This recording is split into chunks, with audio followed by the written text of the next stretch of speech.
네, 4월 12일 멤버십 라이브 파트 1 시작하도록 하겠습니다.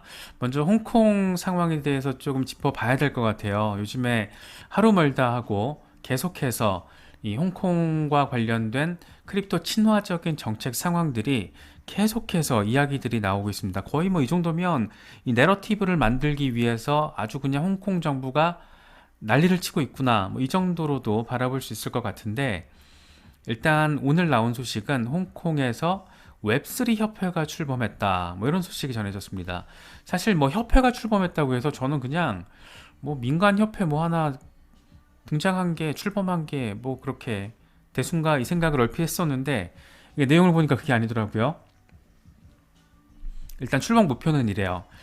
홍콩이 이 암호화폐, 크립토, 블록체인 혁신 허브로서 그 위상을 더 증대시키는데 역할을 하는 걸 목표로 하고 있다라고 하고, 이를 통해서 홍콩 정부 정책과 관련된 방향성을 홍콩 웹3 협회가 제시하겠다, 뭐 이런 말을 하고 있더라고요. 그러면서 이제 업계 엘리트들을 홍콩으로 유치하는 것이 목표다. 거의 막 무슨 정부가 할 것 같은 얘기를 막 하고 있더라고요. 그러니까 제가 말씀드리는 거, 홍콩 정부, 홍콩 특별자치구, 자치구니까 자꾸 제가 이제 정부라는 표현이 나오는데, 홍콩에서 아주 적극적으로 노골적으로 정부가 할 법한 멘트를 지금 웬 협회가 이렇게 하고 있길래 이게 뭔가 했어요, 사실. 그리고 바라봤었는데, 우리가 여기서 조금 이해해야 될 게, 홍콩의 그 행정 체계인데, 홍콩은 잘 아시는 것처럼 특별자치행정구역이잖아요. 그래서 중국이지만 중국에서 자치권을 보장한 특별지역이라고 보시면 되는데, 홍콩에는 그 행정구 안에 3사가 있습니다. 3사. 정무사, 재정사, 율정사. 이 정무사는 우리나라의 이제 국무총리실 정도로 생각하시면 되고, 이 재정사는 재정금융 관할 하는 곳, 율정사는 홍콩의 검찰로 보시면 될 것 같아요. 그런데 이 홍콩 웹3 협회 회장이 누군가 하고 보니까 천마오보예요. 천마오보. 천마오보가 홍콩의 재정과 금융을 관할하는 재정사 사장입니다. 보통 이 3사의 대표, 3사의 기관장을 사장, 이 사의 장이다 그래서 사장이라고 부르는데, 이 천마오보 사장이, 재정사 사장이 홍콩 웹3 협회 회장이더라고요. 그러니까 쉽게 말하면 이 홍콩 웹3 협회는 정부 주도 협회인 거예요. 정부 주도 협회. 물론 이제 정부가 주도하면서 그 밑에 그 옆에 함께 관리위원회, 그러니까 집행위원회, 이사회 같은 걸 구성을 했는데, 거기에 보니까 뭐 핀테크 관계자, 블록체인 기업 관계자, 뭐 암호화폐 기업 관계자 등등 이 분야별 전문가들로 구성이 되어 있습니다. 그러니까 관리위원회, 일종의 집행부가 블록체인 업계 전문가들로 구성이 됐고, 이 협회의 수장이 홍콩 재정사의 사장인 천마오보가 회장을 맡고 있다. 예. 그러면서 하고 싶은 일이 뭐냐? 홍콩이 혁신 허브의 위상을 더 키우는 것을 목표로 하고 있고, 홍콩 정부의 정책 방향, 그러니까 친화적인, 크립토 친화적인 정책 방향을 제시하겠다. 이것과 더불어서 진짜 하고 싶은 건 이거죠. 업계 엘리트들을 홍콩으로 유치하는 게 목표다. 네, 이런 얘기를 하고 있습니다. 그 홍콩 정부가 얼마나 지금 전폭적으로 크립토 친화적인 스탠스를 내보이고 있는지를 우리가 엿볼 수 있는 부분이에요. 그래서 이제 홍콩 웹3 협회 회장이 재정사 사장이라는 것만 놓고 봐도 충분히 이런 부분들을 느낄 수가 있는 건데, 이 또 한 가지가 웹3 협회 출범과 함께 웹3 허브 펀드라는 게 같이 출범을 했어요. 이건 또 뭔가 했어요.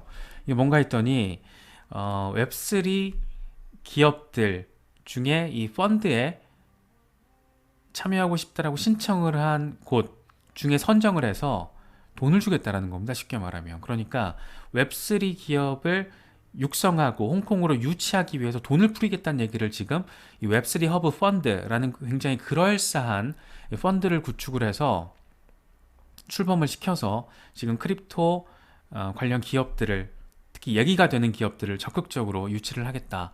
이런 의지까지 지금 내보이고 있습니다. 특히 이미 이 펀드의 신청과 관련해서 이미 시작이 됐고, 기업들의 신청을 받고 있다는 겁니다. 그래서 하반기부터는 투자 지원을 시작하겠다, 이런 의도를 우리가 엿볼 수가 있어요. 그래서 여기까지 이런 상황들을 놓고 우리가 정리할 수 있는 건 뭐냐면, 홍콩 정부가 지금까지 계속해서 강조를 해왔던 거는 행정적인 부분 우리가 크립토 친화적으로 지원을 해줄게. 그리고 니네가 뭐 미국에서 겪고 있는 그런 어떤 해외에서 겪고 있는 규제 불확실성과 관련해서 우리가 규제 명확성으로 확실하게 갈래타기를 해줄게. 그러니까 규제도 명확하고 행정 지원도 크립토 친화적으로 니들 바라고 기대하는 대로 해줄게. 그러니까 홍콩으로 와. 이렇게 뻐꾸기를 날렸던 게 지금까지의 스탠스였잖아요. 그런데 여기서 한 발 더 나아가서 돈까지 주겠다라는 겁니다. 돈까지 주겠다라고 지금 웹3 허브 펀드를 출범시키면서 동시에 웹3 협회, 그러니까 관 중심의 민관 협의체가 지금 등장을 한 거예요. 네, 되게 웃기지 않나요? 저는 이 상황 자체가 너무 재미있게 들려서 이런 부분들은 우리가 정말 이제 중국의 진입 시점을 가늠질하는 데 있어서 이 참고를 할 수밖에 없는 그런 매우 잠재적인 의미가 큰 그런 이슈라고 할 수 있겠다. 뭐 개인적으로는 그렇게 바라보고 있어요. 그래서 특히나 이제 하루 전 나왔던 기사인데 홍콩의 이 행정자치구의 장관이죠. 그러니까 뭐 이를테면 서울시장 같은 이 존 리 행정장관이 웹3는 금융기술의 핵심이다. 암호화폐 거래소와 블록체인 기업은 홍콩 웹3 정책의 동력이다. 적절한 감독 확립, 시장의 안정적인 발전을 우리는 보장하겠다. 라는 말을 한 다음날 지금 이게 전해진 공개가 된 거예요. 지금 이 웹3 협회와 웹3 허브 펀드의 어떤 목적이 여기 다 담겨 있죠. 그러니까 하루 전에 이 홍콩의 행정 수장이 전반적인 가이드라인의 핵심을 딱딱딱딱 갈래쳐서 정리를 한 겁니다. 그리고 나서 하루 뒤에 이 실무적인 어떻게 적절한 감독을 확립하고 어떻게 시장의 안정적인 발전을 보장할 것인지에 대해서 카드를 두 개를 동시에 꺼내버린 거예요. 재밌죠? 그러면서 존 리 장관이 이런 얘기도 했습니다. 웹3는 새로운 시대의 황금이다. 이제 막 출발점에 서 있다. 홍콩이 이 새로운 물결에 맨 앞에 서 있겠다. 우리가 다 헤쳐먹겠다. 우리를 믿고 따라와줘라. 우리는 미국과 다르다. 니들 원하는 거 다 해줄게. 이런 얘기 하고 있는 거예요. 지금 암호화폐 거래소들이나 어떤 크립토 커런시 프로젝트들 가장 원하는 것 중에 하나가 비트코인 현물 ETF일 거거든요. 그럼 그게 지금 미국에선 저렇게 쌩 난리를 피고 있는데 지금 빠르면 2분기 안에, 그러니까 6월 안에 홍콩에서 비트코인 현물 ETF 출시 가능성에 대한 이야기가 굉장히 적극적으로 나오고 있잖아요. 그래서 이런 상황들을 함께 맞물려서 바라보면 뭔가 지금 아주 큰 어떤 꾸물거림이 홍콩에서 조금 더 넓혀서 바라보면 지금 중국에서 벌어지고 있다. 이렇게 우리가 바라볼 수가 있습니다. 이 월스트리트 저널 기사를 제가 자주 인용해서 말씀드리는데 그만큼 이게 지금 언론에서 기성 레거시 어떤 미디어에서 단순히 뭐 분석과 전망하는 수준을 이미 넘어섰다라는 점을 강조하고 싶어서 지금 제가 월스트리트 저널 이 기사를 몇 번에 걸쳐서 말씀을 드리는 거거든요. 그래서 이게 얼마 전 기사예요. 홍콩이 암호화폐 허브로서 재부상을 하고 있다. 그러니까 미국 규제 강화가 계속 이어지고 있는 상황에서 시장의 중심축이 홍콩으로 이동하고 있다. 이 트레이딩과 투자의 중심축 홍콩으로 기울고 있다.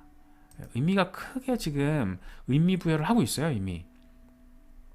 자, 그런데 이게 어제 상황이거든요. 중국 웨이보, 이 중국판 트위터라고 불리는 웨이보에서 비트코인을 검색을 하니까 비트코인 시세가 나온다는 겁니다. 이게 6억 명이 사용하는 플랫폼이에요. 어마어마한 사이즈를 자랑하는 건데 거기에서 지금 비트코인을 검색하면 시세가 뜬다라는 거예요.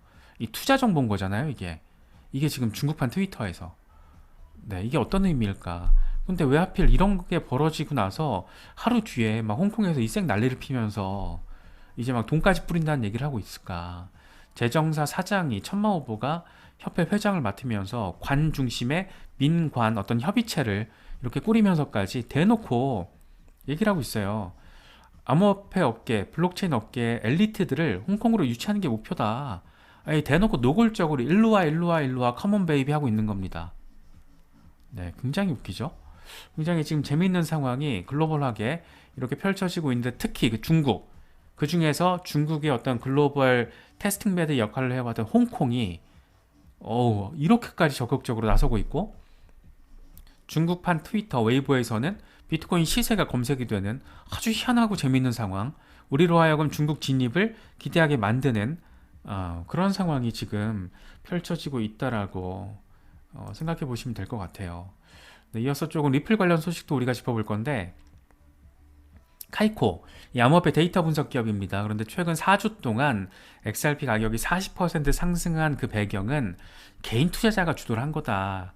이렇게 분석을 했어요. 그런데 재밌는 건 뭐냐면 이게 업비트랑 빗썸을 데이터를 기준으로 분석을 했더라고요. 근데 아시는 것처럼 저희가 짚어봤지만 XRP 거래량이 거래 볼륨이 저기 업비트가 바이낸스를 앞섰잖아요. 순간적으로 그 정도로 XRP에 대한 어떤 관심이 국내에 어마어마하다. 뭐 이런 부분들 우리가 지금 확인할 수 있었는데 뭐 지금까지는 어떤 XRP의 랠리 과정에서 고래들은 오히려 매도를 하고 그러니까 폭등 이후에 익절을 한 거죠. 수익화를 한 거고 개인들이 이걸 주워 담았다라는 거예요. 그래서 이게 쉽게 말하면 힘이 그렇게 강하진 않다라는 걸로도 바라볼 수가 있거든요. 그래서 이게 지금 XRP의 어떤 이 매수세 흐름이 얼마나 지속될지는 모릅니다. 좀 더 봐야 됩니다. 조금 더 강력한 어떤 시그널들이 나와줘서 그러니까 이슈적인 시그널 말씀드리는 거예요. 이 소송과 관련해서 조금 더 큰 시그널들이 나와줘서 고래들이 전폭적으로 움직여주면 또 이게 판이 달라지는데 지금 상황은 사실 이거는 아주 긍정적인 소식은 아니에요. 재미있는 소식은 맞는데 아주 긍정적이고 희망에 가득 찬 그런 소식은 아니기 때문에 지금의 XRP 시세가 버텨주고 있는 거는 개미 덕분이라고 볼 수가 있는데 이걸 추가적으로 위로 밀어 올릴 그런 힘은 이제 고래들이 좀 움직여줘야 된다. 그래서 그런 부분들을 우리가 조금 참고해서 바라볼 필요가 있다. 그렇게 바라보시면 될 것 같습니다. 일단 기술적으로는 시세 분석이 전망이 긍정적인 것들이 좀 눈에 띄더라고요. 이건 3데이 차트인데 알리 마르티네즈가 3데이 차트 기준으로 0.54달러를 돌파해내고 나면 그 이후에 이 47% 수준 46.8% 그러니까 0.8달러까지 나아갈 수 있다. 이렇게 되면 이제 원화 기준으로 1,000원 넘어가는 거잖아요. 1,000원. 하도 오랜만이어가지고 XRP 1,000원. 그래서 0.8달러 이 3데이 차트니까 단기적으로 가능하다는 얘기를 지금 하고 있는 겁니다. 차트적으로. 그런데 이제 조건이 있죠. 0.4달러. 지금까지 0.4달러 위로 다시 올라서는 과정이 상당히 어렵다라는 거 우리가 잘 알고 있잖아요. 그래서 이런 부분들도 조금 참고하시면 되고 다크 디펜더 같은 경우에도 비슷한 얘기를 하더라고요. 0.6003달러 돌파를 하면 3일 안에 0.89달러까지 직행할 수 있다. 역시 원화로 따지면 1,000원 돌파 가능성에 대한 이야기를 지금 이렇게 좀 적극적으로 하고 있는 겁니다. 네, 몬테네그로 중앙은행 이슈. 이게 어제 제가 자세하게 다루질 못해가지고 제가 그냥 아는 내용만 멘트를 드렸었는데 아무래도 다루는 게 나을 것 같다라는 생각이 들고 외신에서도 이제 오늘부터 기사들이 좀 나오더라고요. 그래서 코인텔레그래프 기사 보다가 가져와 봤습니다. 몬테네그로 중앙은행이 리플을 CBDC 공식 파트너로 이제 체결을 한 거예요. 그래서 제가 언급드렸던 것처럼 이들은 이미 1월부터 이 파일럿 프로그램 협업에 대해서는 공개를 했습니다. 공개를 해왔기 때문에 몬테네그로 중앙은행과 리플의 어떤 CBDC 파트너십은 당연히 예상됐던 넥스트 스텝 중에 하나라고 볼 수가 있어요.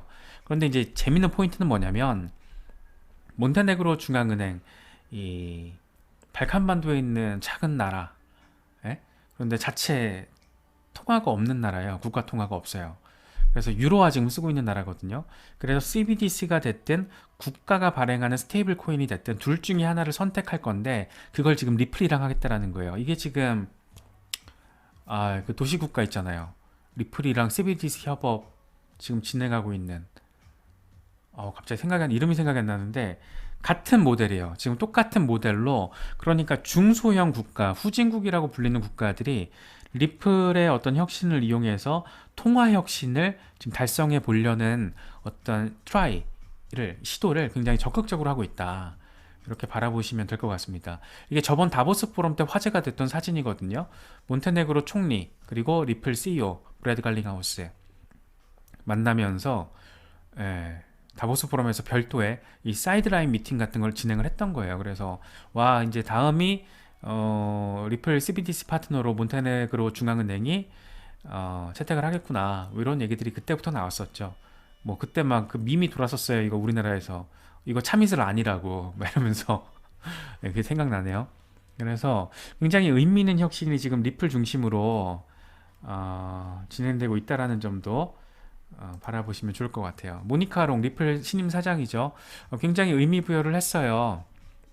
어우, 몬테네그로 중앙은행과의 파트너십이 매우 흥미롭다. 우린 기대가 된다. 왜냐하면 지금 몬테네그로 중앙은행은 굉장히 실질적인 적용을 하고 있어. CBDC가 될지 아니면 국가가 발행하는 스테이블 코인이 될지 모르겠지만 이 CBDC나 국가 스테이블 코인의 실질적인 적용과 관련해서 탐색을 하고 있는데 이걸 위해서 뭘 더 심도 있게 지금 들여다보고 있냐면 유틸리티, 효율성, 이 보안 그리고 가장 중요한 개인정보, 사용자의 개인정보 보호에 관해서 굉장히 면밀하게 들여다보고 있어. 그래서 결과적으로는 파이낸셜 인클루전, 이 금융 포용 이슈를 해결을 하려고 노력을 하고 있는 거고 그 수단으로서 CBDC나 국가가 발행하는 스테이블 코인. 네. 근데 만약에 이제 몬테네그로 중앙은행이 완전 진짜 오케이 우리 죽을 때까지 같이 갑시다 이러면서 내셔널 스테이블 코인으로 XRP를 채택한다 이러면 이제 끝나는 거죠. 예, 재밌습니다. 그런 정말 재밌는 상황이 좀 펼쳐질 수 있을 것 같아요. 그래서 모니카 롱 사장도 이런 부분에 의미 부여를 좀 강하게 하고 있다. 이렇게 바라보시면 될 것 같습니다. 특히 이제 CBDC와 관련해서 리플의 상징성, 그 의미를 우리가 조금 느낄 수 있는 부분이 이거죠. 이 DMI 심포지엄 CBDC에서 리플이 올해 플래티넘 파트너, 이 프리미엄 파트너로서 이름을 올리게 됐다. 그러니까 126개국 중앙은행 관계자, 미국 재무부 관계자, 블록체인 핀테크 관계자들이 참석하는 굉장히 의미 있는 CBDC 심포지엄에서 리플이 이 핵심 스폰서로서 이름을 올리게 된 겁니다. 뭐 돈을 많이 써서 핵심 스폰서가 될 수도 있겠지만 어떤 CBDC와 관련해서 리플의 의지 그리고 리플의 평판, 상징성, 의미 이런 것들까지 조금 이렇게 바라볼 수가 있지 않을까 생각이 듭니다.